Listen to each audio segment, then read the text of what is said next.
Hey, Stan Arthur here, and today I'm going to show you how to take a piece of music and make it fit exactly the length of the project you're working on in Premiere Pro. Let's get going. Here's a piece I made recently.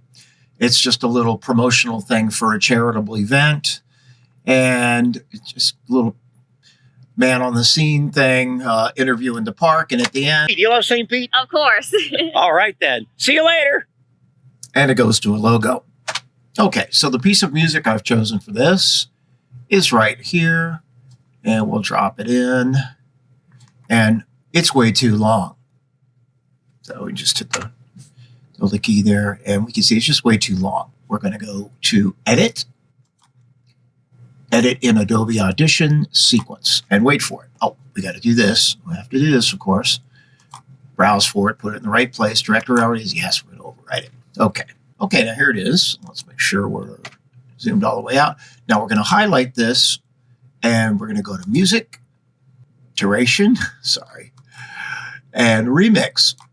And now we have to wait for the piece of music to be analyzed so that the remix tool can be used.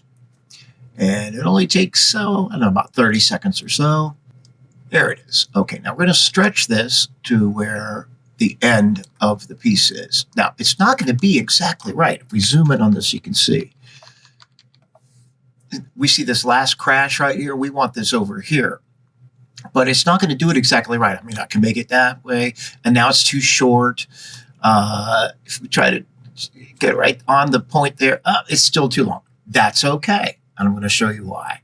The first thing I'm going to do now is, since we're not touching this voice track, we're going to mute that. And then we're going to go to Multi-Track, Export to Adobe Premiere Pro.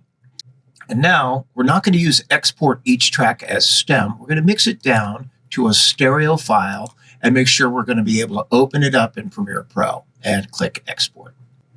Here we are in Premiere Pro. We are not going to add it to a new track. We're just going to replace track number 2. So let's do this, audio number 2, and OK. And look, it's left this piece from the old one. Okay, now how do we make it exactly end where we want it?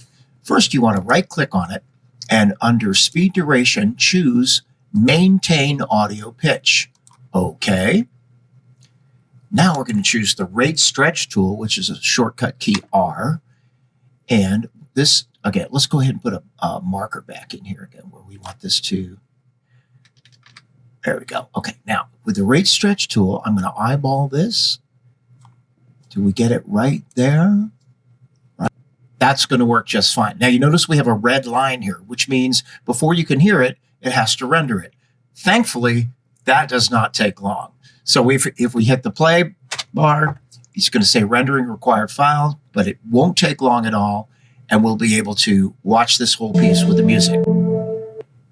That's good. That works fine for me. Let's go ahead and put a fade out on that. Control-Shift-D for audio. There we go. But, of course, it's going to have to render again. Let's go back to the beginning.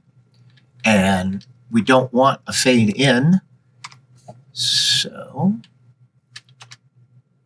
rendering. Hey, it's your old buddy Stan with I Love St. Pete.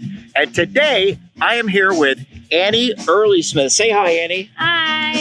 Annie, you are with something called St. Vincent de Paul Cares. Okay, now we're going to take you one more mile on this to show you something that I have discovered that I enjoy very much.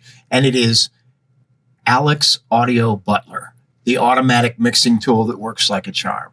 So for this, we're going to go to the audio track, and you can see you can extend this and open that up. We're going to go to the voice track, and it's a plugin. Unimul, we're going to choose Voice, Alex Voice Audio Butler. And on the second track, we're going to choose Alex Music Audio Butler. And on the master, we're going to go boom, boom, master.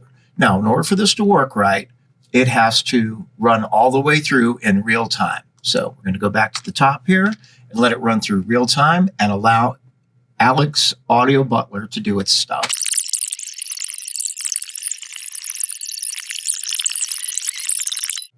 I'm going to watch it back through one more time and make sure I'm happy with it. And that's how I make my music exactly the right length for the piece that I'm working on in Premiere Pro. Hope you enjoyed it. We'll see you next time.